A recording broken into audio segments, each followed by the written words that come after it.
ఈరోజు మనం సాంఘిక శాస్త్రం సంవత్సర ప్రణాళిక మరియు యూనిట్ ప్రణాళిక అనే పాఠ్యాంశాన్ని గురించి నేర్చుకుంటాం.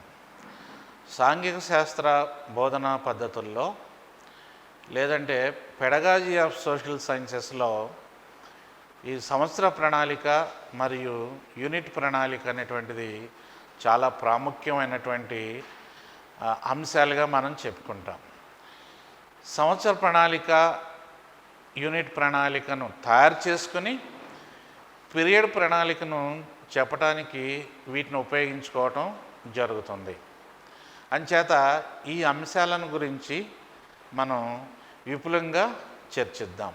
ఇక్కడ మీకు ఒక పాఠ్య పుస్తకాన్ని చూపిస్తున్నాను, చూడండి. సాంఘిక శాస్త్రం, ఇది 8వ తరగతి యొక్క సాంఘిక శాస్త్ర పాఠ్య పుస్తకం. దానికి సంబంధించినటువంటి కంటెంట్స్ ఏవేవో అయితే ఉన్నాయో వాటిని కూడా చూడండి. రకరకాలైనటువంటి కంటెంట్స్ ఉన్నాయి దీనిలో.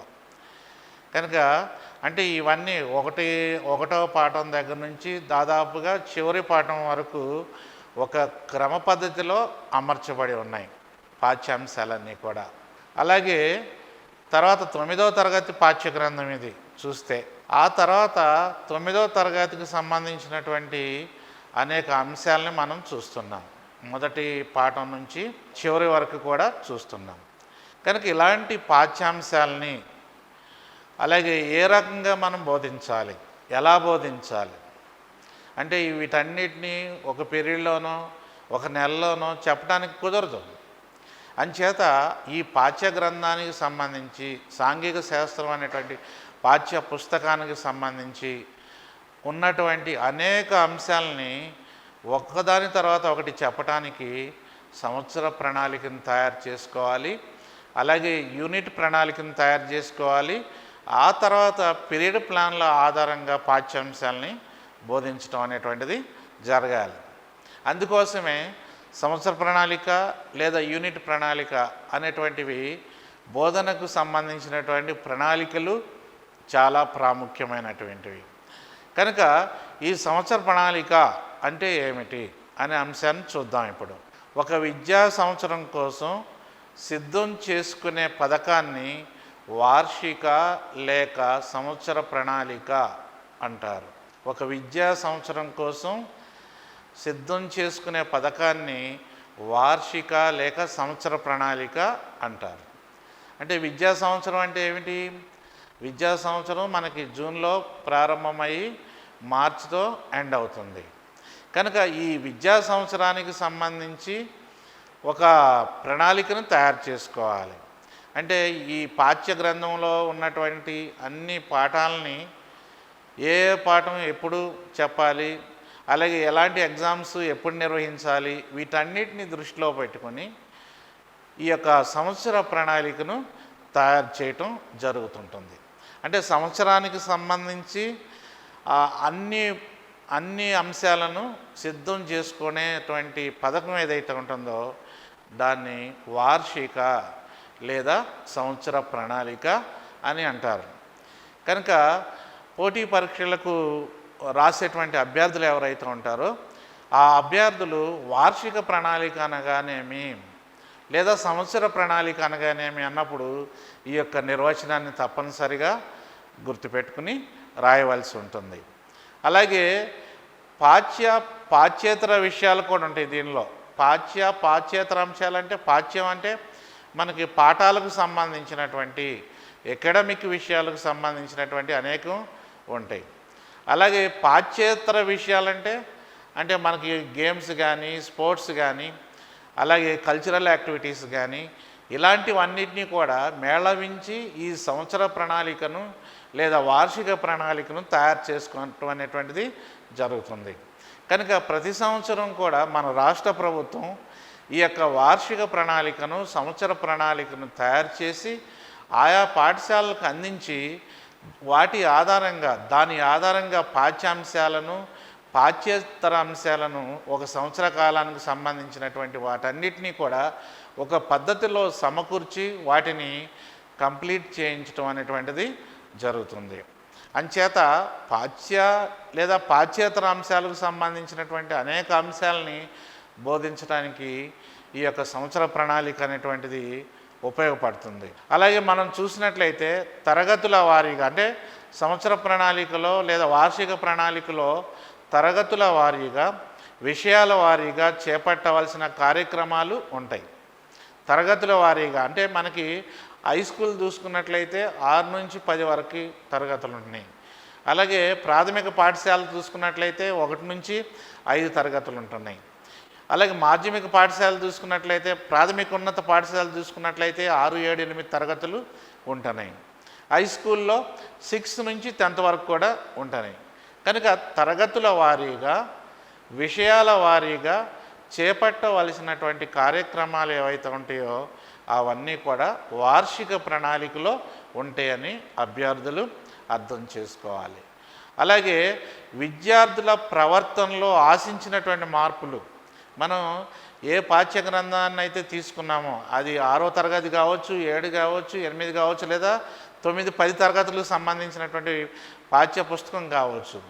ఆ పాఠ్య పుస్తకంలో ఉన్నటువంటి అన్నిటినీ ఒక క్రమ పద్ధతిలో ఒక సంవత్సర కాలంలో ఒక విద్యా సంవత్సర కాలంలో చెప్తాం కనుక వాటిని చెప్పిన తర్వాత ఏం చేస్తున్నాం మనం విద్యార్థుల ప్రవర్తనలో ఆశించినటువంటి మార్పుల్ని తప్పనిసరిగా వచ్చినప్పుడే ఆ సంవత్సర ప్రణాళిక విజయవంతమైనట్టు, లేకపోతే అది విజయవంతం కానట్టు. అందుకని ముఖ్యంగా ఈ వార్షిక ప్రణాళిక లేదా సంవత్సర ప్రణాళిక యొక్క ఉద్దేశం ఏమిటి? సంవత్సరంలో ఉన్నటువంటి అన్ని అంశాలను చెప్పడంతో పాటు విద్యార్థుల ప్రవర్తనలో ఆశించినటువంటి మార్పులు ఏవైతే ఉంటాయో ఆ మార్పులను కూడా తీసుకురావడం దీని యొక్క లక్ష్యంగా మనం చెప్తాము. అలాగే అనుకున్న లక్ష్యాలను నెరవేర్చటం అంటే ప్రతి పాఠానికి అనేక లక్ష్యాలు ఉంటాయి. సంవత్సర ప్రణాళికను తయారు చేసేటప్పుడు వాటికి సంబంధించినటువంటి లక్ష్యాలు అంటాం. వాటినే కాంపిటెన్సీస్ అంటారు, సామర్థ్యాలు అంటాం. ఇప్పుడు ఉన్నటువంటి సిలబస్ ప్రకారం అయితే వాటిని విద్యా ప్రమాణాలు అని కూడా అంటున్నాం. కనుక ఈ అనుకున్నటువంటి లక్ష్యాలను నెరవేర్చాలి.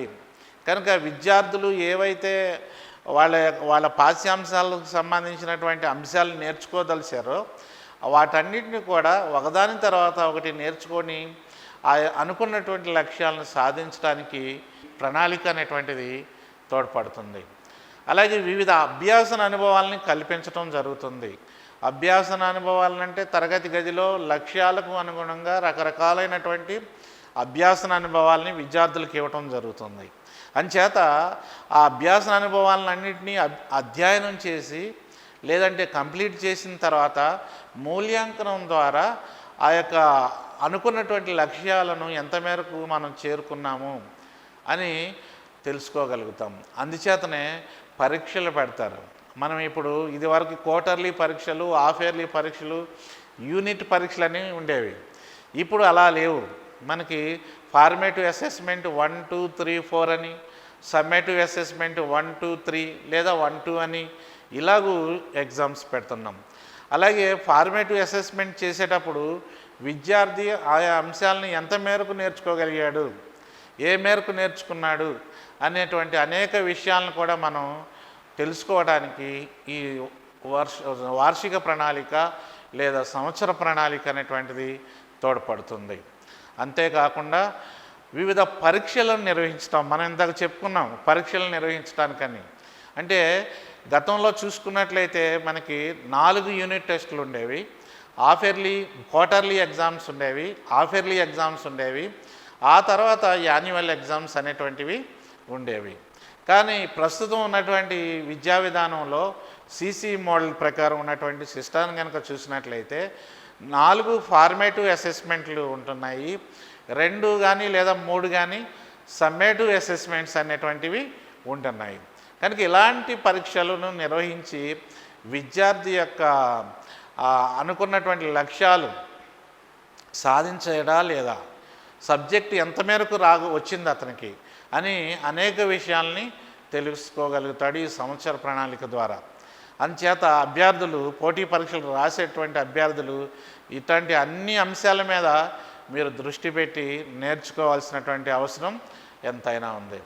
అలాగే మనం చూసుకున్నట్లయితే సెలవులను కూడా దృష్టిలో పెట్టుకోవాలి. అంటే వార్షిక ప్రణాళికను తయారు చేసేటప్పుడు ఏ ఏ రోజుల్లో సెలవులు ఉంటున్నాయి, అంటే మామూలు సాధారణ సెలవులు ఉంటున్నాయి, కొన్ని పండగలప్పుడు సెలవులు వస్తాయి. అలాగే మనకి బతుకమ్మ సెలవులు కానీ, లేదా దసరా సెలవులు కానీ, అలాగే సంక్రాంతికి సెలవులు కానీ, ఇలాంటివి అనేక రకాలైనటువంటి మధ్యలో సెలవులు వస్తూ ఉంటాయి. కనుక ఈ సెలవులను కూడా దృష్టిలో పెట్టుకుని, పరీక్షలను దృష్టిలో పెట్టుకుని, అనేక అంశాలను దృష్టిలో పెట్టుకుని వార్షిక ప్రణాళికను లేదా సంవత్సర ప్రణాళికను తయారు చేయవలసినటువంటి ఆవశ్యకత ఎంతైనా ఉన్నది.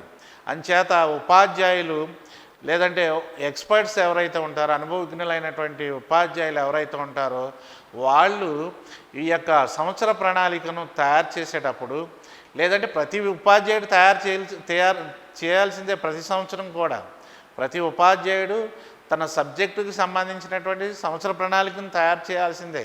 అలా తయారు చేసేటప్పుడు ఇలాంటి అంశాలన్నింటినీ కూడా దృష్టిలో పెట్టుకుని తయారు చేయాలి. లేకపోతే అంతా కూడా కన్ఫ్యూజింగ్గా ఉంటుంది. కన్ఫ్యూజన్లో అయోమయంలో ఉండిపోతారు విద్యార్థులు.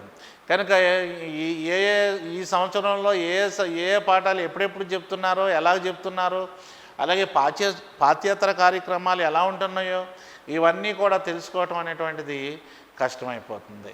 అంచేత అభ్యర్థులు వీటిని తప్పనిసరిగా గమనించాలి. అలాగే మనం చూసినట్లయితే సంవత్సరంలో బోధించవలసిన అంశాలు లేదా యూనిట్లు అని అంటున్నాం. అంటే ఇంతకుముందు పాఠ్య పుస్తకాల్లో యూనిట్లు అని ఉండేవి, కానీ ఇప్పుడు దాదాపుగా యూనిట్లు అనే వాటిని తీసివేశారు. అన్ని లెసన్సే ఉంటున్నాయి.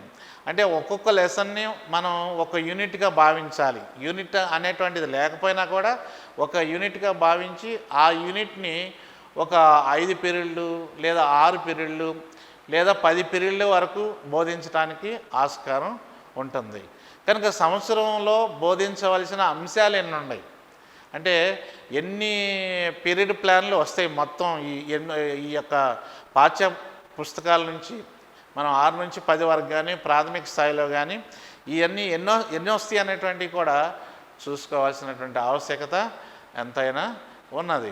అంతేకాకుండా యూనిట్లకు సంబంధించినటువంటి లక్ష్యాలు కూడా రాయాలి. వీటితో పాటు యూనిట్లే కాదు, ఆ యూనిట్లు లేదా పాఠ్యాంశాలు ఏవైతే ఉన్నాయో, యూనిట్లు ఇప్పుడు లేవని చెప్పుకుంటున్నాం ఇప్పుడు ఉన్నటువంటి వాటిలో, అంటే పాత వాళ్ళు అంటే ఇంతకుముందు కొత్త సిలబస్ ప్రకారం కాకుండా 2 years అయిన తర్వాత కాకుండా 1 సంవత్సరమే విద్యా ప్రణాళికగా ఉండి బీఈడీ కంప్లీట్ చేసిన వాళ్ళకి వాళ్ళు చదివినప్పుడు పాఠ్య గ్రంథాల్లో ఒక 2-3 సంవత్సరాల క్రితము యూనిట్లు అనేటువంటివి ఉండేవి. అంటే భూగోళ శాస్త్రం సపరేట్గా ఉండేది, చరిత్ర సపరేట్గా ఉండేది, అలాగే పౌరాణిక శాస్త్రం సపరేట్గా ఉండేది, అర్థశాస్త్రం సపరేట్గా ఉండేవి. ఇప్పుడు ఇవన్నీ ఏకమైపోయి ఒక పాఠంగా లేదంటే ఒక పాఠ్యాంశంగా పాఠ్యపుస్తకంలో ఉన్నాయి. కనుక ఆ పాఠ్యాంశానికి సంబంధించినటువంటి లక్ష్యాలేంటి లేదా ఆ యూనిట్లకు సంబంధించినటువంటి లక్ష్యాలను కూడా మనం తెలుసుకోవాల్సి ఉంది. వాటిని స్పష్టంగా రాయవలసి కూడా ఉంది. అలాగే కేటాయించిన పీరియడ్లు ఎన్ని, సంవత్సరంలో ఈ సబ్జెక్టుకు ఎన్ని పీరియడ్లను కేటాయించారు అనేది కూడా చూడాలి. అంటే ప్రభుత్వ పరంగా ప్రభుత్వ నియమ నిబంధనల ప్రకారం ఎన్ని పీరియడ్లు ఈ సంవత్సరంలో ఈ పాఠ్య పుస్తకానికి కేటాయించడం జరిగింది అనేటువంటి అంశాలను కూడా పీరియడ్ ప్రణాళికను రాసేటువంటి ఉపాధ్యాయులు తప్పనిసరిగా గమనించాలి. కనుక పెడగాజీ మీద ఒక గ్రిప్ రావాలి అన్నట్లయితే అభ్యర్థులకు ఇలాంటి అనేక చిన్న అంశాలను కూడా మీరు కులంకషంగా తెలుసుకుంటే ఎగ్జామ్లో బాగా రాయగలుగుతారు. అలాగే మనం చూసినట్లయితే బోధన కోసం కావాల్సిన వనరులు ఏమిటి, బోధన కోసం కావాల్సినటువంటి వనరులు అంటే బోధనోపకరణాలు, దృశ్య బోధనోపకరణాలు, శ్రవణ బోధనోపకరణాలు, అలాగే దృశ్య శ్రవణ బోధనోపకరణాలు ఎన్ని కావాల్సి ఉంటాయి అనేటువంటివి మనం తప్పనిసరిగా తెలుసుకోవాలి. కనుక ఇవన్నీ సంవత్సర ప్రణాళికలో తప్పనిసరిగా చేర్చవలసినటువంటి రాయవలసినటువంటి ఆవశ్యకత ఉపాధ్యాయులకు ఉంది. అలాగే ఈ యొక్క సంవత్సర ప్రణాళికలో మనం చూసినట్లయితే వీటన్నిటిని గురించి అంటే ఎన్ని ఎన్ని ఏ ఏ తరగతులు ఉన్నాయి, ఒక్కొక్క తరగతిలో ఎన్ని యూనిట్లు లేదా ఎన్ని అంశాలు ఉన్నాయి, ఆ అంశాలన్నిటికీ ఎన్ని పీరియడ్లు కావాలి, వాటికి సంబంధించినటువంటి వివిధ రకాలైనటువంటి లక్ష్యాలు ఏమిటి, వీటన్నిటిని కూడా కూలంకషంగా తెలుసుకొని ఒక పద్ధతి ప్రకారం ప్రణాళిక ప్రకారం మనం తయారు చేసుకునేటువంటి పథకాన్ని ఏమంటామంటే సంవత్సర ప్రణాళిక లేదా యూనిట్ ప్రణాళిక అని అంటాం. కనుక సంవత్సర ప్రణాళికలో యూనిట్ ప్రణాళికలో ఈ అంశాలన్నీ కూడా కేంద్రీకృతమై ఉంటాయి. ఈ అంశాలని వదిలివేసి అసలు సంవత్సర ప్రణాళిక అనేటువంటి దాన్ని యూనిట్ ప్రణాళిక అనేటువంటి దాన్ని తయారు చేయటం అనేటువంటిది కుదరదు. అందువలన వీటి మీద ప్రశ్నలు రావడానికి ఆస్కారం ఉంది. ఇప్పుడు మనం సంవత్సర ప్రణాళిక లేదా వార్షిక ప్రణాళిక ఏదైతే అంటున్నామో అది ఎలా ఉంటుందో చూద్దాం. ఒక మోడల్ నమూనా ఎలా ఉంటుందో చూద్దాం. ఈ యొక్క సంవత్సర ప్రణాళికలో లేదా వార్షిక ప్రణాళిక యొక్క నమూనాను చూసినట్లయితే మొట్టమొదటిగా కొన్ని ప్రాథమిక అంశాలు ఉంటాయి. ఆ ప్రాథమిక అంశాల్లో మనం చూసినట్లయితే ఒకటిది తరగతి. అంటే ఏ తరగతికి అయితే నువ్వు ఈ వార్షిక ప్రణాళిక రాస్తున్నావో లేదా సంవత్సర ప్రణాళిక రాస్తున్నావో ఆ తరగతిని ఇక్కడ రాస్తాము. అలాగే సబ్జెక్టు, ఏ సబ్జెక్టు, సాంఘిక శాస్త్రము. అలాగే మొత్తం పీరియడ్లు ఎన్ని, అంటే ఒక సంవత్సరానికి సాంఘిక శాస్త్రానికి సంబంధించినటువంటి మొత్తం అన్ని అంశాలను ఒక సంవత్సరంలో బోధించడానికి ఎన్ని పీరియడ్లు కావాల్సి ఉన్నది అనేవి కూడా మనం మెన్షన్ చేయాల్సినటువంటి ఆవశ్యకత ఉన్నది. అలాగే తర్వాత నాలుగవదిగా చూసినట్లయితే విద్యా ప్రమాణాలు. అంటే విద్యా ప్రమాణాలకు ముందు మనకి బ్లూమ్స్ టాక్సానమీ ప్రకారము మనం లేదా సాంఘిక శాస్త్ర బోధన లక్ష్యాలు స్పష్టీకరణలు అనేటువంటి వాటి ప్రకారం మనం విద్యా లక్ష్యాలను లేదా విద్యా ప్రమాణాలను రాసేవాళ్ళం. ఇప్పుడు విద్యా లక్ష్యాలనే మనం ఏమంటున్నాం, సాంఘిక శాస్త్ర బోధన విద్యా లక్ష్యాలని విద్యా ప్రమాణాలు అని అంటున్నారు, లేదా సామర్థ్యాలు అని అంటున్నాం. అంచేత వీటిని మనం చూసినట్లయితే గతంలో అయితే మనకేముండేవి, ఒకటి అవగాహన ఉండేది.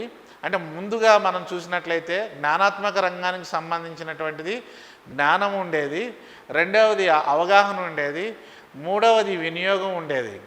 అలాగే రెండవ అంశమైనటువంటి భావావేశ రంగానికి సంబంధించినటువంటి చూసినట్లయితే ఆసక్తులు, అభిరుచులు అనేటువంటివి, వైఖరులు, అలాగే ప్రశంస లేదా అభినందన అనేటువంటివి భావావేశ రంగానికి సంబంధించినటువంటివి ఉండేవి.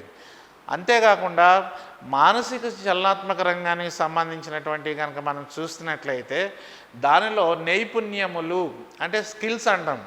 ఇవి విద్యా లక్ష్యాలుగా, అంటే ఒక ఉపాధ్యాయుడు సంవత్సర ప్రణాళికను తయారు చేసేటప్పుడు ఈ యొక్క విద్యా లక్ష్యాలను ఆధారంగా చేసుకుని ఒక సంవత్సరంలో ఏ ఏ లక్ష్యాలు ఏ ఏ పాఠ్యాంశాల ద్వారా సాధించాలి అనేటువంటి వాటన్నిటిని కూడా పొందుపరచడం జరిగేది. కానీ ఇప్పుడున్నటువంటి సిసి మోడల్ ప్రకారం మనం చూసినట్లయితే మనకి విద్యా ప్రమాణాలని అంటున్నాం. దానిలో చూస్తే విషయ అవగాహన, అలాగే రెండవది ఇచ్చిన అంశాన్ని చదివి అర్థం చేసుకొని వ్యాఖ్యానించటం అనేటువంటిది రెండవ లక్ష్యము లేదా రెండవ విద్యా ప్రమాణంగా నేడు చెప్తున్నాం. అలాగే మనకి మూడవదిగా చూసినట్లయితే సమాచార నైపుణ్యాలు అంటాం. నాలుగవదిగా చూసినట్లయితే సమకాలీన అంశాల పట్ల ప్రతిస్పందన, ప్రశ్నించటం అని ఇంకొకటిగా చెప్తాం. అలాగే పఠ నైపుణ్యములు, ప్రశంస, సున్నితత్వము అనేటువంటి విద్యా ప్రమాణాలు నేడుంటున్నాయి. అంటే గతంలో ఉన్నటువంటి బ్లూమ్స్ టాక్సానమీ నుంచి వీటిని తీసుకున్నవే. అండర్సన్ క్రాత్హోల్ అనేటువంటి విద్యావేత్తలు వీళ్ళిద్దరూ కూడా మన బ్లూమ్స్ టాక్సానమీ రచించినటువంటి బెంజమిన్ ఎస్ బ్లూమ్స్ యొక్క శిష్యులే వీళ్ళందరూ. అంచేత వాటిని 2001లో బ్లూమ్స్ టాక్సానమీ అంటే బ్లూమ్స్ యొక్క విద్యా లక్ష్యాలని రివైజ్ చేసి కొన్ని మార్పులు చేర్పులు జ్ఞానాత్మక రంగానికి సంబంధించినవి చేయటం జరిగింది. అంచేత పాత వాటిని ప్రకారం కానీ లేదా కొత్త విద్యా ప్రమాణాల ప్రకారంగా కానీ ఒక సంవత్సర ప్రణాళిక, వార్షిక ప్రణాళిక తయారు చేసేటప్పుడు ఆ సంవత్సరంలో ఆ పాఠ్యాంశాల బోధనకు ఏమేమి లక్ష్యాలు సాధించాలి అనేటువంటివి తప్పనిసరిగా విద్యార్థులు గమనించాలి. అంచేత ఇలాంటి వాటి మీద అంటే అభ్యర్థులు పోటీ పరీక్షలు రాసేటువంటి అభ్యర్థులు బ్లూమ్స్ టాక్సానమీ అనేటువంటిది కులంకషంగా చదవాలి. అది చాలా అనేక అంశాలు చెప్పడం జరిగింది. అలాగే వాటి ఆధారంగానే అండర్సన్ క్రాత్హోల్ అనేటువంటి విద్యావేత్తలు విద్యా ప్రమాణాలని లేదా విద్యా సామర్థ్యాలను రూపొందించారు. కనుక వీటిని కూడా కులంకషంగా చదవాలి. దానికి వీటికి మధ్య భేదాలు ఏమైనా ఉన్నాయా అనేటువంటివి చదివి వాటిని అర్థం చేసుకుని వాటిని రాయటానికి ప్రయత్నం చేయాలి. అంచేత అభ్యర్థులు తప్పనిసరిగా వీటి మీద గ్రిప్ ఉండాలి. కనుక గ్రిప్ లేకపోతే, పెడగాజీ మీద గ్రిప్ లేకపోతే వీటి నుంచి మనం మార్కులు తెచ్చుకోవటం అనేటువంటిది చాలా కష్టమైన పని. అంటే మొత్తం పెడగాజీ మార్కులు మొత్తం రాగలిగితేనే అవకాశాలు ఉంటాయి. అలాగే సాంఘిక శాస్త్రానికి సంబంధించినటువంటి పోటీ పరీక్షలు రాసేటువంటి అభ్యర్థులు ఎవరైతే ఉన్నారో వాళ్ళు చాలా కష్టపడాలి ఇలాంటివన్నీ తెలుసుకోవటానికి. కనుక ఇవి అనేక మార్లు అభ్యాసన చేయటం మరల అభ్యసించటం, రాసుకోవటం గుర్తు లేకపోతే కొన్ని ఉదాహరణలు చూడటం, ఇలాంటివన్నీ చేసినప్పుడే మీకు మంచి అవగాహన వస్తుంది. లేకపోతే చదివినా ఏమి రాయలేరు మీరు. కనుక అవగాహన లేకుండా మనం రాయటం అనేటువంటిది జరగదు. దీనిలో వీటి మీద తప్పనిసరిగా మీకు అవగాహన శక్తి ఉండాలి. అలాగే దానికి వార్షిక ప్రణాళికకు సంబంధించినటువంటి ఒక నమూనాను చూద్దాం. ఇప్పుడు నెలవారీ ప్రణాళిక నమూనా.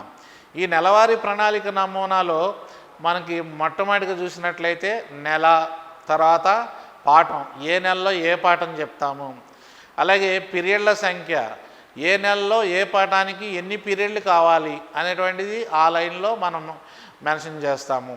అలాగే బోధనా వనరులు, సామాగ్రి, జూన్ నెలలో బోధించే లేదా ప్రతి నెలలో బోధించేటువంటి వివిధ పాఠ్యాంశాలకి ఏమేమి వనరులు కావాలి. వనరులు అంటే దృశ్య బోధనోపకరణాలు కానీ, శ్రవణ బోధనోపకరణాలు కానీ, దృశ్య శ్రవణ బోధనోపకరణాలు కానీ, లేదా ఇతర రకాలైనటువంటి 3D 2D అంటే వీటిల్లో నుంచే వస్తాయి ఇవన్నీ కూడా.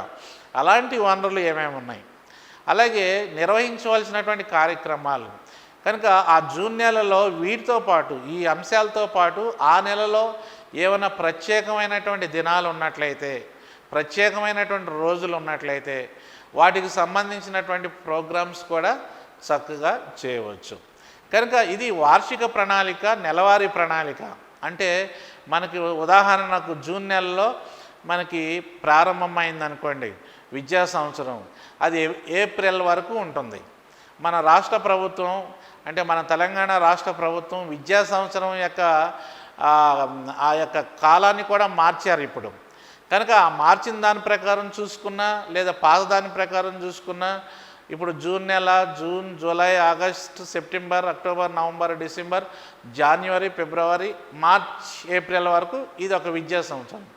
ఈ విద్యా సంవత్సరంలో ఒక సంవత్సర కాలంలో ఏ పాఠాలని ఏ నెలల్లో ఎప్పుడు బోధిస్తారు, ఎన్ని పీరియడ్లు కావాలి ఆ పాఠానికి, ఎన్ని బోధనాపకరణాలు ఆ నెలలో ఆ పాఠానికి సంబంధించినవి కావాలి, ఆయా నెలల్లో నిర్వహించవలసినటువంటి కార్యక్రమాలేంటి, వీటన్నిటిని తప్పనిసరిగా రాయాలి. అంచేత ఉపాధ్యాయుడైన తర్వాత మీరు ఇప్పుడు పోటీ పరీక్షలు రాసేటువంటి అభ్యర్థులు మీరు కూడా ఉపాధ్యాయులు అవుతారు. ఉపాధ్యాయులు అయిన తర్వాత ఇలాంటి అంశాలన్నింటినీ ఆధారంగా చేసుకుని సంవత్సర ప్రణాళికను లేదా వార్షిక ప్రణాళికను తప్పనిసరిగా రాయవలసినటువంటి ఆవశ్యకత ఎంతైనా ఉంది. అందుకనే అభ్యర్థులారా, మీరు తప్పనిసరిగా ఈ యొక్క వార్షిక ప్రణాళికను, సంవత్సర ప్రణాళికను రాసేటప్పుడు ఇలాంటి అంశాలన్నింటినీ తప్పనిసరిగా మనసులో పెట్టుకోవాలి. అవసరమైనప్పుడు వీటిని రాయడానికి ఉపయోగపడేటట్టుగా రెడీ చేసుకుని ఉండాలి. అలాగే మనం చూసినట్లయితే ఇది వార్షిక ప్రణాళిక అయిన తర్వాత వార్షిక ప్రణాళిక అమలుపై ఉపాధ్యాయుల ప్రతిస్పందన ఉండాలి.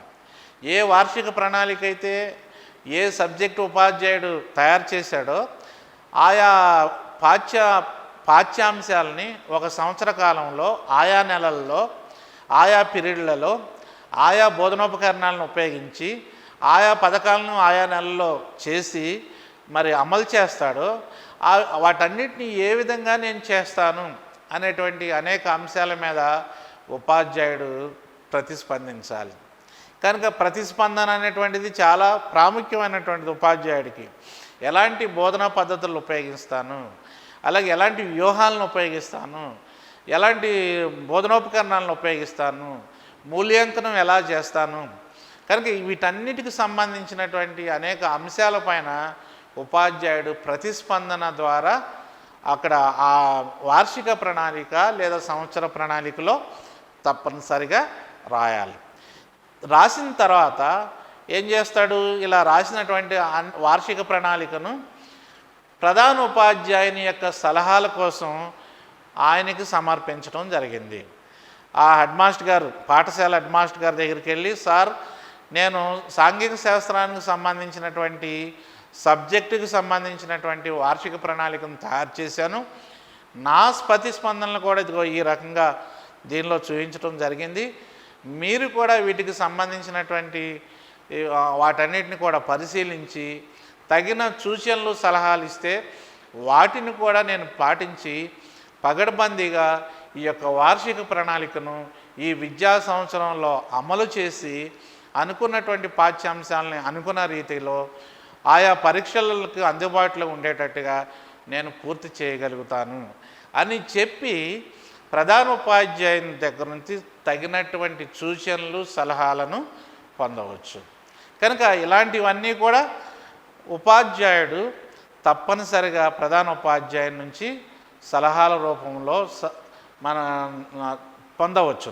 నమూనా సంవత్సర ప్రణాళికను కనుక చూసినట్లయితే ఏదైనా ఒక తరగతిని తీసుకుని ఏ విధంగా రాయాలో కూడా మీకు చూపిస్తాను, మీరు తెలుసుకోండి.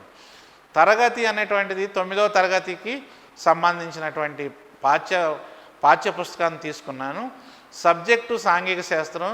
ఒక సంవత్సరంలో వార్షిక ప్రణాళికకు సంవత్సర ప్రణాళిక కావాల్సినటువంటి పీరియడ్ల సంఖ్య 180 నుంచి 220 పీరియడ్ల వరకు కావాల్సి ఉంటాయి. ఆయా పీరియడ్లన్నింటినీ సంవత్సరంలో ఈ పాఠ్యాంశానికి సంబంధించినటువంటి అంశాలు, పాఠ్యేతర అంశాలకు సంబంధించినటువంటి అంశాలు బోధించటానికి 180 నుంచి 220 పీరియడ్లు అవసరమవుతాయి. ఇలాంటివి మనకి లక్ష్యాత్మక ప్రశ్నలు అడగటానికి అవకాశం ఉంది, ఆబ్జెక్టివ్ టైప్ క్వశ్చన్స్లో అడగటానికి అవకాశం ఉంది. అభ్యర్థులు ఇలాంటి వాటిని గమనిస్తూ ఉండాలి. అలాగే తర్వాత విద్యా ప్రమాణాల గురించి రాయాలి. విద్యా ప్రమాణాలు దేనికి సంబంధించి?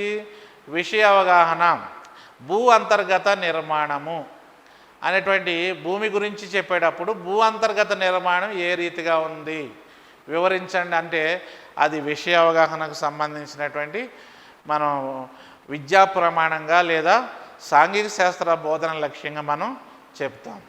అలాగే పవనాలు, గాలుల గురించి చెప్తాం, అలాగే వర్షపాతం గురించి చెప్తాం, అలాగే అడవుల గురించి చెప్తాం, అలాగే పంటల గురించి చెప్తాం, అలాగే పన్నుల గురించి చెప్తాం, రవాణా వ్యవస్థ గురించి చెప్తాం, కనుక హక్కులను వర్గీకరించడం గురించి చెప్తాం. కనుక వీటన్నిటిని చెప్పేటప్పుడు ఏం చేయాలి? వాటి మీద అవగాహన కలగాలి. నువ్వు చెప్పేటువంటి పాఠ్యాంశం విద్యార్థులకు అర్థమయ్యేటట్టు చెప్తేనే ఈ లక్ష్యం నెరవేరినట్టు. ఈ లక్ష్యానికి ఎలా నెరవేర్చాలి ఈ పాఠం ద్వారా అనేటువంటిది ఉపాధ్యాయుడు ముందుగానే ఊహించాలి. తరగతి గదిలోకి వెళ్ళినాక ఊహిస్తే నీ పని అంతే సంగతి. కనుక విద్యార్థికి అర్థం అవ్వాలంటే ఇలాంటి వాటన్నిటినీ అన్ని విషయాల మీద మీరేం చేయాలంటే విషయ అవగాహన విద్యార్థుల్లో కలిగించినప్పుడే ఆ విద్యా ప్రమాణము లేదా ఆ విద్యా లక్ష్యము నెరవేర్చబడుతుంది. అలాగే రెండవదిగా చూసినట్లయితే ఇచ్చిన అంశాన్ని చదివి అర్థం చేసుకొని వ్యాఖ్యానించటం.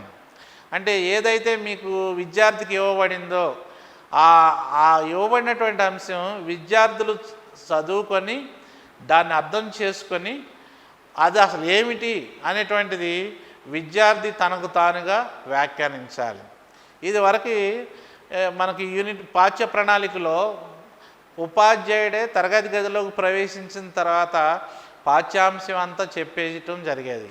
45 నిమిషాల కాలం పాఠ్యాంశం చెప్పడానికి ఇస్తే ఆ 45 నిమిషాలు ఉపాధ్యాయుడే పాఠ్యాంశాన్ని చెప్తూ ఉండేవాడు. విద్యార్థులు పాసివ్ లిజనర్గా ఉండేవాళ్ళు, అంటే స్తబ్దులుగా ఉండేవాళ్ళు.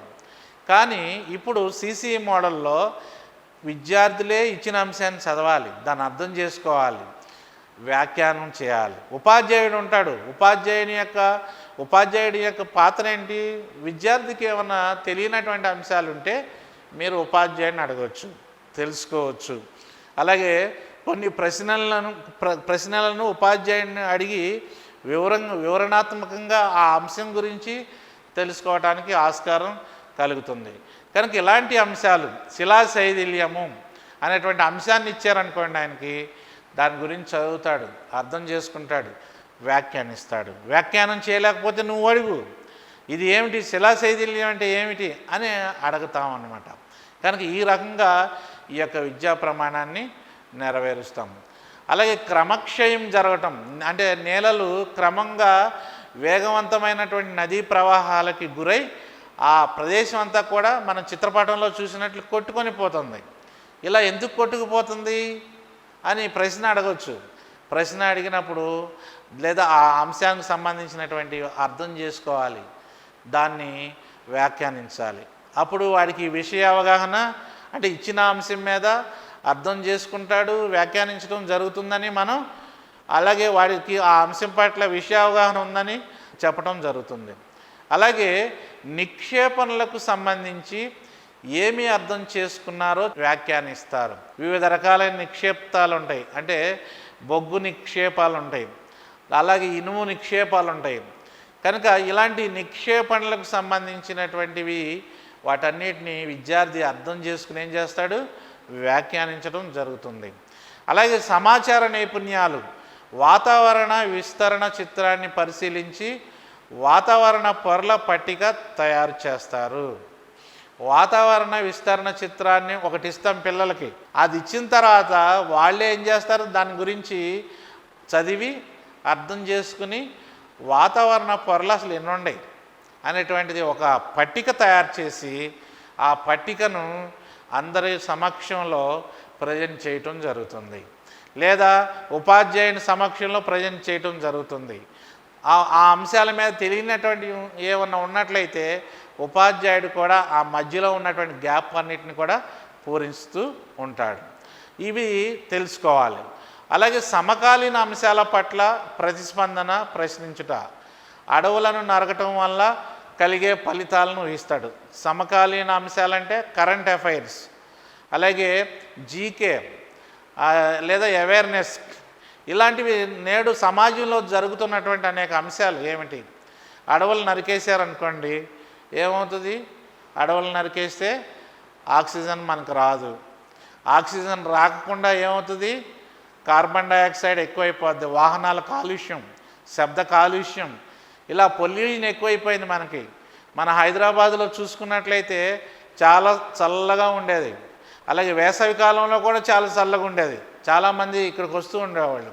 ఇప్పుడు దీనికి కాలాలతో సంబంధం లేదు, ఏ కాలమైనా ఒకే రకంగా వేసవికాలంగానే ఉంటుంది. ఎందుకు కారణం అంటే అడవులు లేవు. అడవులు నరకటం వలన ఆక్సిజన్ అందట్లా, కార్బన్ డైఆక్సైడ్ ఎక్కువైపోయింది. గ్లోబల్ వార్మింగ్ అంటే గ్రీన్ హౌస్ ఎఫెక్ట్, రకరకాలైనటువంటి వాయువులన్నీ కూడా చేరి సమాజాన్ని నాశనం చేయడానికి రెడీ అయిపోయినాయి. కనుక మనిషి ఏం చేయాలి, తన విజ్ఞతతో అడవుల్ని పెంచాలి. కనుక ఇలాంటివి ఫలితాలను ఊహించాలి. అడవులు లేకపోతే ఏమవుద్ది, ఇప్పుడు జరుగుతుంది కదా, ఉష్ణోగ్రతలు పెరిగిపోతాయి, ఆక్సిజన్ అందరికి అందదు, వర్షాలు ఉండవు, వర్షాలు లేకపోతే పంటలు పండవు, ఆహార సమస్య వస్తుంది. ఆహార సమస్య వచ్చినప్పుడు ప్రజలు విలువెల్లాడిపోతారు, కరువు కాటకాలు వస్తాయి, దేశం సుభిక్షంగా ఉండదు, సర్వనాశనం అయిపోతుంది. ప్రకృతి వైపరీత్యాలు, మానవ తప్పిద విపత్తుల గురించి ప్రశ్నిస్తారు. ప్రకృతి వైపరీత్యాలంటే సునామీ వచ్చింది, లేదా భూకంపం ప్రకృతి వైపరీత్యమే, లేకపోతే తుఫానులు సూపర్ సైక్లోన్ అంటాం అవి వస్తాయి, అవి ప్రకృతి పరంగా వచ్చేటువంటివి. మానవ తప్పిదాల వలన వచ్చేటువంటి కొన్ని కూడా ఉంటాయి. కొంతమంది అనవసరంగా కొన్ని తగలబెట్టేస్తూ ఉంటారు. షార్ట్ సర్క్యూట్ వలన, లేదా మానవుడు ఇది మనకు వద్దనుకున్నప్పుడు కొన్ని రకాలైనటువంటి వాటన్నిటిని కూడా తగలబెట్టడం, అగ్ని ద్వారా, లేదంటే కొన్ని రకాలైనటువంటి డ్యామేజెస్ ద్వారా ఇలాంటివన్నీ కూడా చేయటం జరుగుతుంది. ఎందుకు జరుగుతుంది అనేది కూడా మనం చెప్పవచ్చు. అలాగే పట నైపుణ్యాలు. భారతదేశ పటం గీసి వరి పండించే రాష్ట్రాలకు రంగులు వేస్తారు, రంగులు వేయును అనేటువంటి ఒక లక్ష్యం. పట నైపుణ్యాలు అనేటువంటివి ఒక లక్ష్యం. ఏ పంటలు పండుతున్నాయి రాష్ట్రంలో, మన దేశంలో, భారతదేశంలో. కనుక భారతదేశ పటం తీసుకుని ఏ రాష్ట్రాల్లో ఈ యొక్క వరి పండించేటువంటి రాష్ట్రాలు ఉన్నాయో ఆయా రాష్ట్రాలకి రంగులేస్తారు. ఇలాగూ పట నైపుణ్యాలని పెంపొందించవచ్చు. అలాగే ప్రశంస, సున్నితత్వము. వ్యవసాయ రంగంలో రైతు పోషించిన పాత్రను ప్రశంసిస్తాడు. ఈ రోజున రైతు లేకపోతే ఎవరికి పట్టెడు అన్నం దొరకదు. వ్యవసాయం చేయాలి. వ్యవసాయాన్ని చేసి పండించినటువంటి పంటను మార్కెట్కి తీసుకుని అమ్మాలి. తనకు గిట్టుబాటు ధర రావాలి. రైతు బాగుంటేనే మనం బాగుంటాం. కనుక రైతు యొక్క కృషిని ఈ రకంగా ప్రశంసించడం ద్వారా అనుకున్నటువంటి లక్ష్యాలని సాధించడం జరుగుతుంది.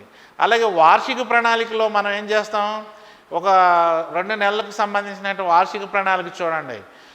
జూన్ నెలకు సంబంధించి భూమి మనం, ఈ భూమి మనం అనేటువంటి పాఠాన్ని చెప్పడానికి ఆ నెలలో ఎన్ని పీరియడ్లు అవసరం అవుతాయి? మొత్తం 8 పీరియడ్లు కావాలి. బోధనా వనరులు ఏమేమి ఉంటాయి? భూ అంతర్గత నిర్మాణం, చిత్రపట నమూనాలు, అలాగే ప్రపంచ పటం, గ్లోబ్ నమూనా, ఇలాంటి బోధనోపకరణాలు, బోధనా వనరులు అవసరం అవుతాయి. అలాగే ఆ నెలలో అంటే నిర్వహించవలసినటువంటి కార్యక్రమాలు ఏంటి? జూన్లో మనకి వన మహోత్సవం అనేటువంటిది చేసుకుంటాం. అంటే ప్రకృతిని కాపాడటం కోసం వన మహోత్సవం చేస్తాం. అందుకని పిల్లలందరితో ఏం చేయాలి? ఆ వన మహోత్సవం రోజున అందరితో కూడా ప్రతిజ్ఞ చేయించాలి. మనం ప్రకృతిని కాపాడుకుందాం, మొక్కలను నాటుదాం, మన ప్రకృతితో పాటు మనం కాపాడుకుందాం. ఇట్లా కొన్ని స్లోగన్స్ లాగా పాఠశాలలో చేయించడం అన్నమాట. ఇలాగూ వార్షిక ప్రణాళిక చేయొచ్చు. అలాగే జూన్ నెలకు తీసుకున్నాం అనుకోండి, భూమి ఆవరణాలు ఉన్నాయి. ఈ పాఠం చెప్పడానికి 9వ తరగతి పాఠం, ఈ పాఠం చెప్పడానికి ఎన్ని పీరియడ్లు కావాలి? 8 పీరియడ్లు కావాలి. దీనికి ప్రపంచ పటం, అగ్నిపర్వతాల నమూనా, ఇవి బోధనోపకరణాలు లేదా బోధనా సామగ్రి అంటాం. ఆ నెలలో మీరు చేయవలసినటువంటి కార్యక్రమం ఏంటంటే నమూనాల ప్రదర్శన చేస్తాం. ఇలాగూ ఈ రకంగా ఈ యొక్క 9వ తరగతి పుస్తకం కావచ్చు, 8 కావచ్చు, 7 కావచ్చు, 6 కావచ్చు, ఏదైనా పాఠ్య పుస్తకం కావచ్చు, సాంఘిక శాస్త్రానికి సంబంధించి ఈ రీతిగా మనం ఏం చేస్తామంటే ఇలాగూ వార్షిక ప్రణాళికను లేదా సంవత్సర ప్రణాళికను తయారు చేసుకుంటాం. కనుక వీటిని పోటీ పరీక్షలు రాసేటువంటి అభ్యర్థులు ఎవరైతే ఉంటున్నారో వాటిని తప్పనిసరిగా గమనించి వీటి మీద ఒక పట్టు తెచ్చుకోవాలి. ఆ తర్వాత ఉపాధ్యాయుని ప్రతిస్పందనలు అనేటువంటివి ఉంటాయి. ఉపాధ్యాయుడు దీనికి సంబంధించినటువంటి ప్రతిస్పందనలు రాస్తాడు. అలాగే ప్రధాన ఉపాధ్యాయుడు కూడా సలహాలు, సూచనలు కూడా ఇవ్వటం జరుగుతూ ఉంటుంది. ఈ రకంగా సంవత్సర ప్రణాళికను, వార్షిక ప్రణాళికను కంప్లీట్ చేయటం జరుగుతూ ఉంటుంది. అలాగే మనం చూసుకున్నట్లయితే 2వ ప్రణాళిక, మనం సంవత్సర ప్రణాళిక గురించి, యూనిట్ ప్రణాళిక గురించి చర్చించుకుంటాం. ఇప్పుడు వార్షిక ప్రణాళిక లేదా సంవత్సర ప్రణాళిక అయిపోయింది.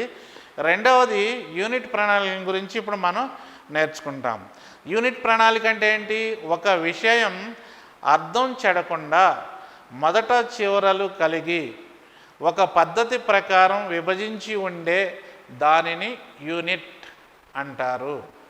అంటే ఒక విషయం ఏదైతే ఉంటుందో, ఇప్పుడు మనం ఇంతకుముందు చెప్పుకున్నాం యూనిట్లు అనేవి ఉండేవి, అలాగే పాఠాలు ఉంటున్నాయి. ఇప్పుడు ఆ పాఠం యొక్క లేదా ఆ యూనిట్ యొక్క మొదట చివరలు కలిపి, అంటే మొదట చివరలు ఏమాత్రం అర్థం చెడకుండా ఒక పద్ధతి ప్రకారం వాటిని వివిధ పాఠ్యాంశాలుగా విభజించి ఉండే అంశాలు ఏవైతే ఉంటాయో దానిని యూనిట్ అని అంటారు.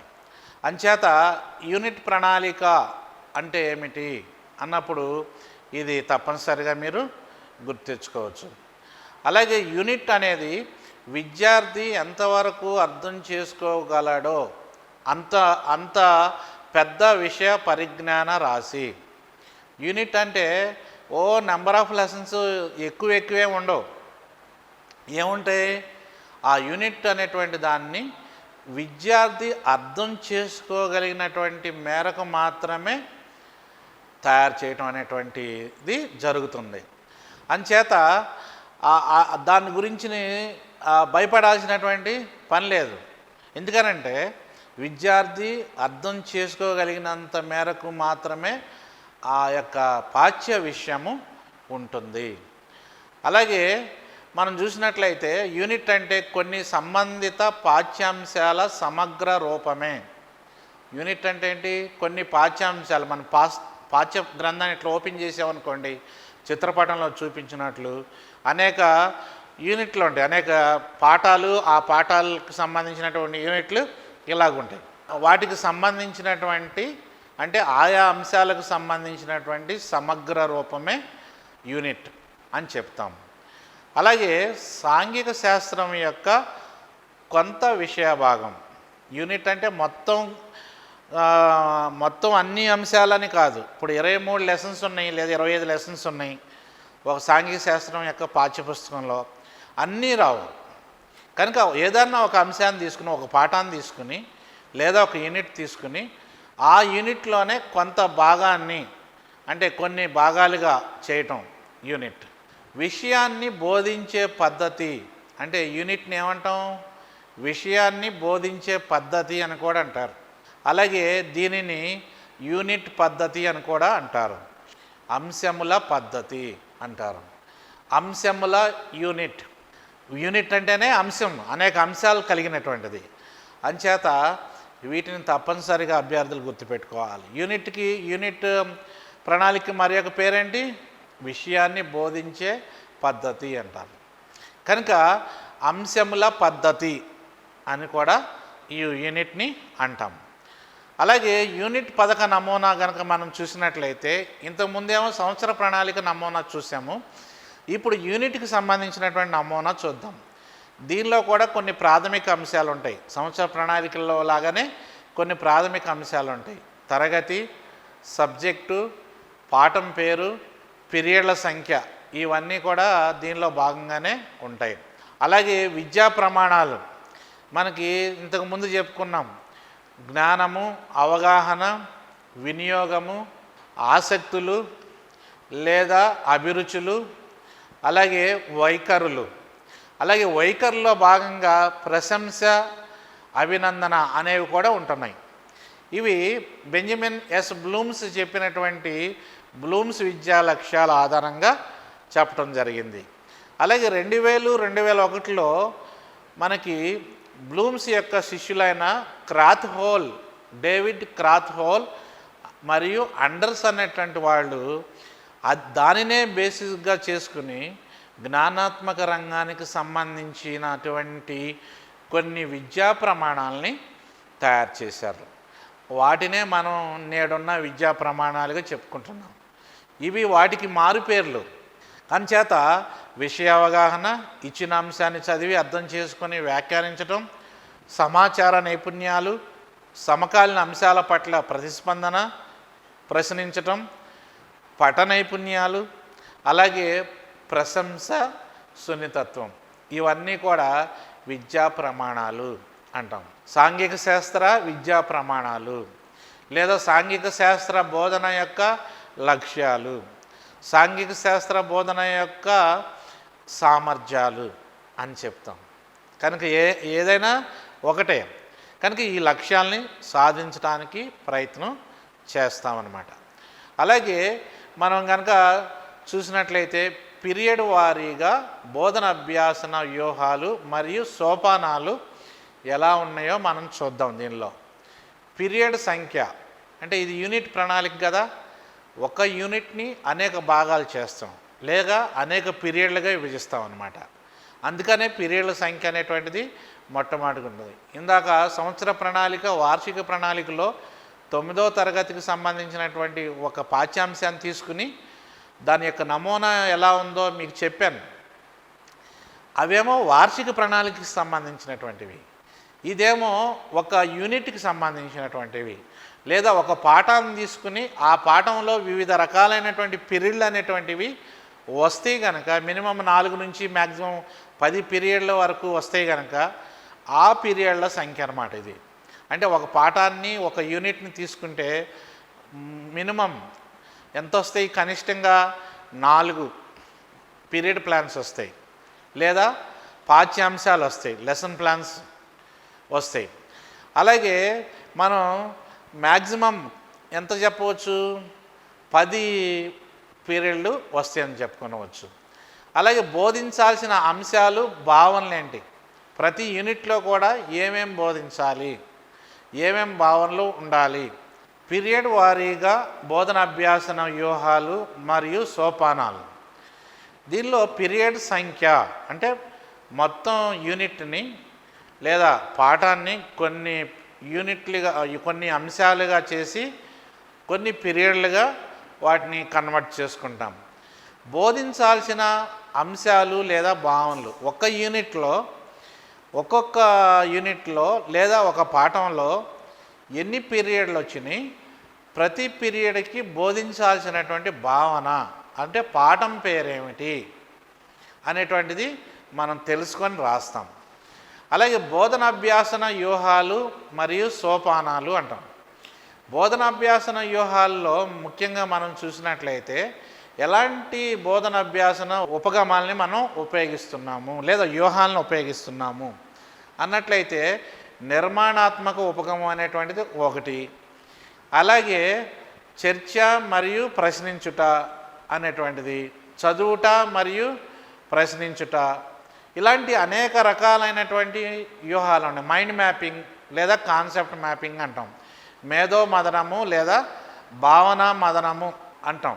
ఇలాంటి బోధన వ్యూహాలు దాదాపుగా మన రాష్ట్ర విద్యాశాఖ దాదాపుగా ఒక 20 బోధనా వ్యూహాలని రూపొందించింది నిర్మాణాత్మక ఉపగమంలో భాగంగా. కనుక వాటిని ఉపయోగిస్తాం. లేదా ఏ బోధనా పద్ధతి ద్వారా నువ్వు పాఠ్యాంశాన్ని చెప్పదలుచుకున్నావు అక్కడ రాస్తాం. అలాగే బోధనాభ్యాసన సామాగ్రి అంటే ఏంటి? బోధనోపకరణాలు, దృశ్య బోధనోపకరణాలు, శ్రవణ బోధనోపకరణాలు, అలాగే దృశ్య శ్రవణ బోధనోపకరణాలు. వీటిల్లో ఏం ఉపయోగిస్తామో ఒక్కొక్క లెసన్కి లేదా ఒక్కొక్క పీరియడ్కి ఒక్కొక్క భావనకి ఏమేమి ఉపయోగిస్తామో వాటిని అక్కడ రాస్తాం.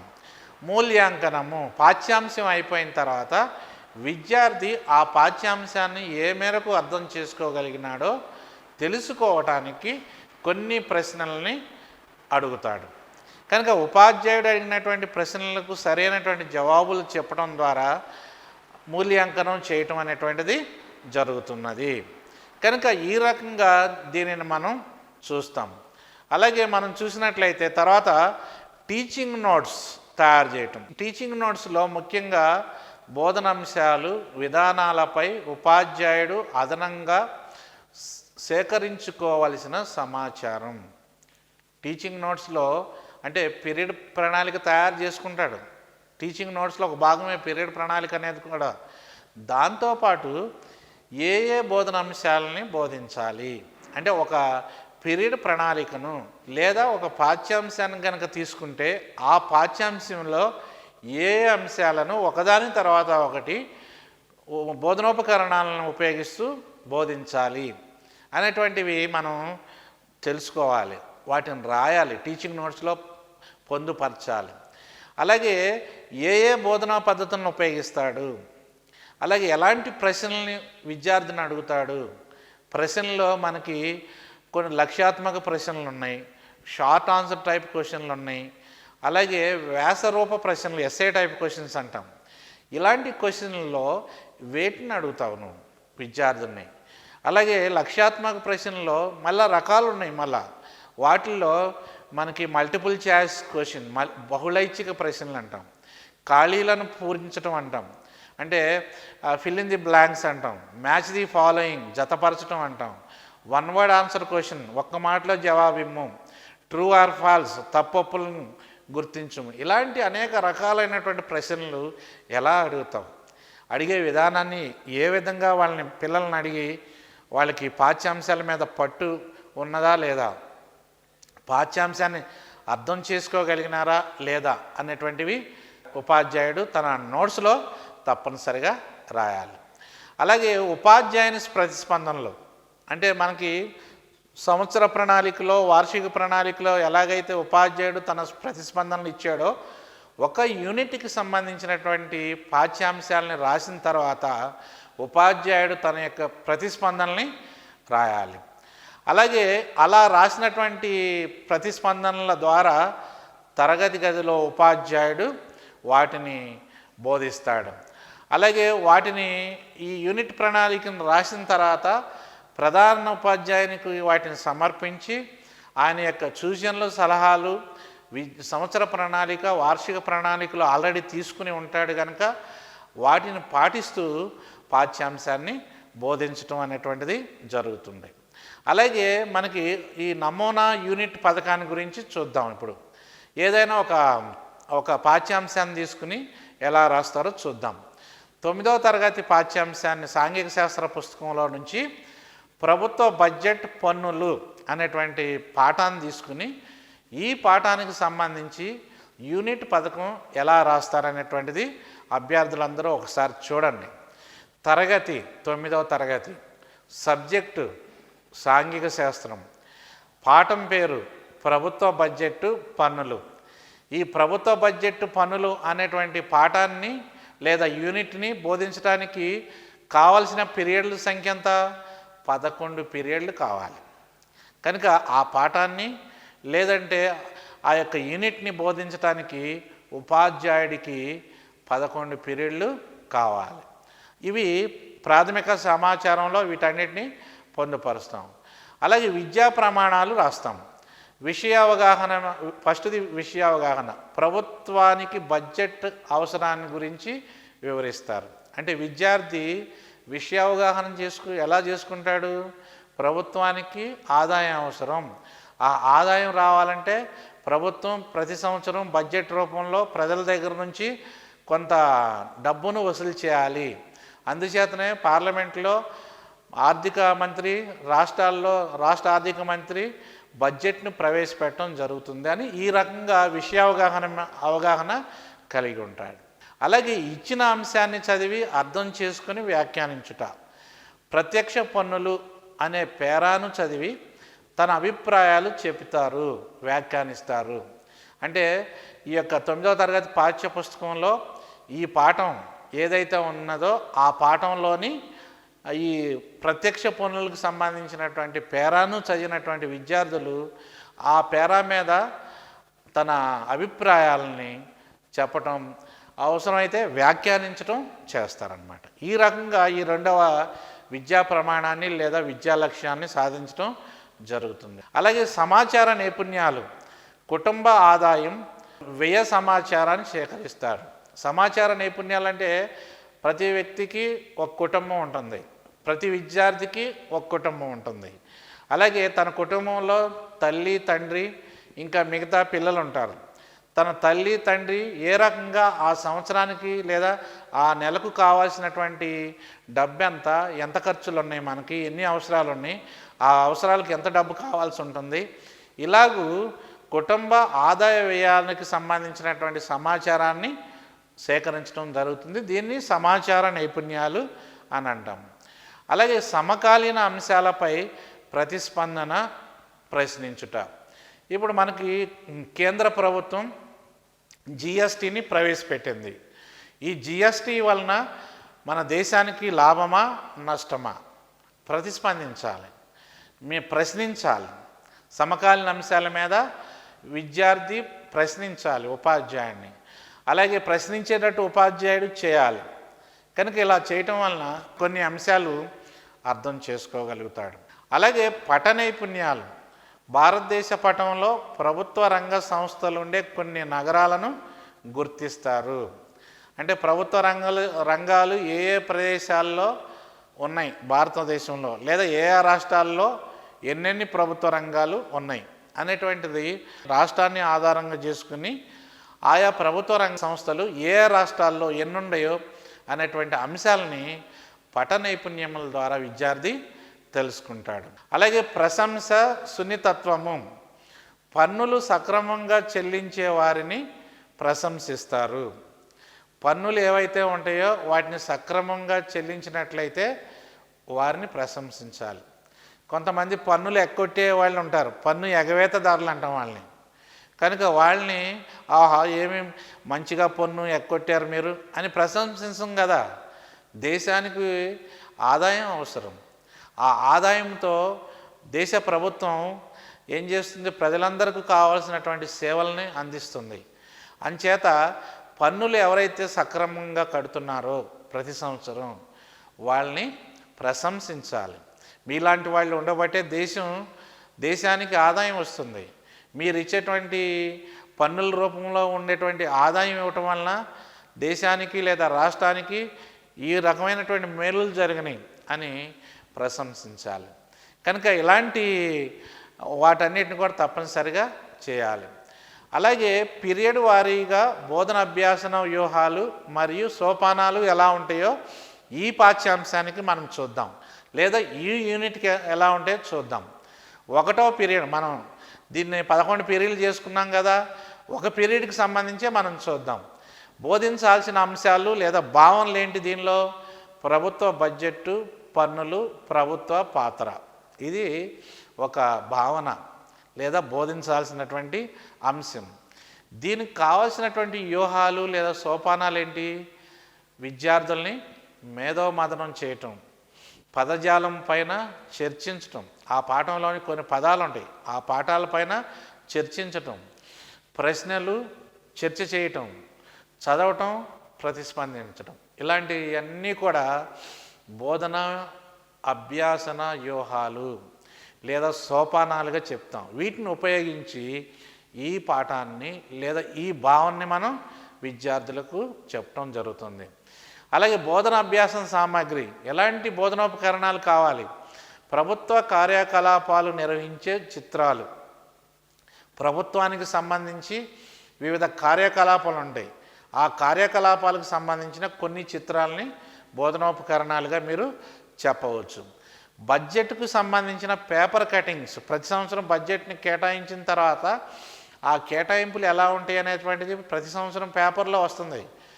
వాటిని ఏం చేయాలి? కట్ చేసుకోవాలి. కట్ చేసి దాచిపెట్టి ఆ బడ్జెట్ చెప్పేటప్పుడు ఆ కటింగ్స్ని ఉపయోగించి చెప్పవచ్చు, ఇలాంటివి.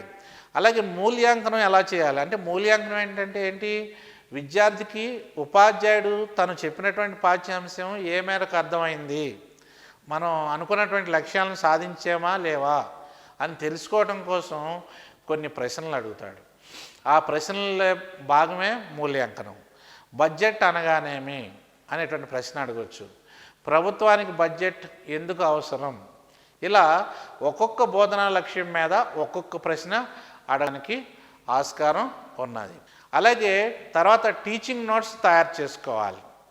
టీచింగ్ నోట్స్ అనేటువంటిది కూడా ఉపాధ్యాయుడు తయారు చేసుకోవాలి. టీచింగ్ నోట్స్ అంటే ఏమిటి? ఈ పాఠాన్ని ఏ రకంగా చెప్పాలి, ఏ పాఠ్య గ్రంథాలు చదవాలి, ఏ సంప్రదింపు గ్రంథాలు చదవాలి, ఎలాంటి ఆర్టికల్స్ లేదా పేపర్లో సమాచారం ఎలా తీసుకోవాలి, ఏ బోధనా పద్ధతిని ఉపయోగించాలి, ఏ బోధనోపకరణాలను ఉపయోగించాలి, విద్యార్థులకు నేను పాఠం చెప్తే ఎలా అర్థమవుతుంది, ఇలాగ వీటన్నిటి మీద టీచింగ్ నోట్స్ అనేది రాసుకోవాలి. ఈ టీచింగ్ నోట్స్ ఆధారంగా చేసుకుని పాఠ్యాంశాలని బోధించాలి. అలాగే తర్వాత ఉపాధ్యాయుని ప్రతిస్పందనలు ఉండాలి. అంటే ఉపాధ్యాయుడు తాను చెప్పినటువంటి పాఠ్యాంశం ఏదైతే ఉంటుందో ఆ పాఠ్యాంశం మీద తన ప్రతిస్పందనలు కూడా ఇవ్వాలి. అందుకని తరగతి గదిలో ఉపాధ్యాయుడు పాఠం చెప్పిన తర్వాత కొన్ని ప్రశ్నలు అడుగుతాడు, మూల్యాంకనం చేస్తాడు. చేసిన తర్వాత విద్యార్థి నుంచి వచ్చేటువంటి సమాధానాలు కనుక బాగున్నట్లయితే అనుకున్న లక్ష్యాలు సాధించినట్లు. తను ఏదైతే టీచింగ్ నోట్స్లో రాసుకున్నాడో, ఏ లక్ష్యాలైతే పెట్టుకున్నాడో వాటిని సాధించినట్లుగా మనం చెప్తాం.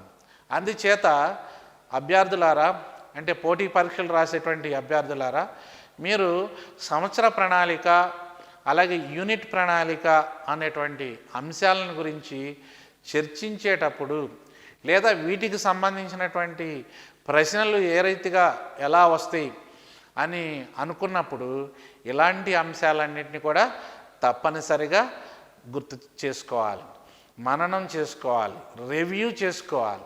ఈ ప్రతి అంశానికి సంబంధించి ఒక నోటు పుస్తకంలో ఒకదాని తర్వాత ఒకటి పాయింట్స్, ఇంపార్టెంట్ పాయింట్స్ ఏవైతే ఉంటాయో వాటిని రాసుకోవాలి. ఆ పాయింట్కి సంబంధించినటువంటి అంశాలని క్లుప్తంగా, సాధ్యమైనంత వరకు క్లుప్తంగా రాసుకొని నీకు అవసరమైనప్పుడల్లా నువ్వు ఆ యొక్క నోట్ పుస్తకాన్ని ఓపెన్ చేసి చదువుకోవచ్చు, రివ్యూ చేసుకోవచ్చు. అలాగే ఇలా చేయటం వలన ఇవన్నీ కూడా గుర్తుకు తెచ్చుకొని ఎగ్జామ్స్లో బాగా రాయటానికి అవకాశం వస్తాయి. అంచేత విద్యార్థులు, పోటీ పరీక్షలు రాసేటువంటి అభ్యర్థులు సంవత్సర ప్రణాళిక అంటే ఏంటో తెలుసుకున్నారు, సంవత్సర ప్రణాళికకు సంబంధించినటువంటి విద్యా ప్రమాణాలు ఎలా రాయాలో తెలుసుకున్నారు. అలాగే నమూనా ప్రకారం, అంటే ఆ ప్రణాళిక నమూనా ప్రకారం ఆ పాఠ్యాంశాన్ని ఏ రకంగా రాయాలో తెలుసుకున్నాం. అలాగే యూనిట్ ప్రణాళికకు సంబంధించినటువంటి అంశాలన్నింటినీ కూడా ఒకదాని తర్వాత ఒకటి మీరు ఒక పాయింట్ తర్వాత ఒకటి తెలుసుకోగలిగారు. కనుక వీటి మీద ఈ అన్ని అంశాలను కూలంకషంగా మీరు చర్చించుకుని, అలాగే వాటి అన్నిటికి సంబంధించినటువంటి సమాచారాన్ని అకాడమీ బుక్స్ నుంచి కానీ ఇతర పాఠ్య గ్రంథాల నుంచి కానీ తీసుకొని చదువుకుంటే అవి మంచిగా ఉంటాయి, మీకు ఎక్కువ కాలం గుర్తుంటాయి. ఏ ఎగ్జామ్స్ అయినా కూడా రాయటానికి అవకాశం ఉంటుంది, మీరు పరీక్షల్లో విజయం సాధించడానికి అవకాశం దొరుకుతుందని తెలియజేస్తూ ఈ పాఠ్యాంశాన్ని ముగిస్తున్నాను.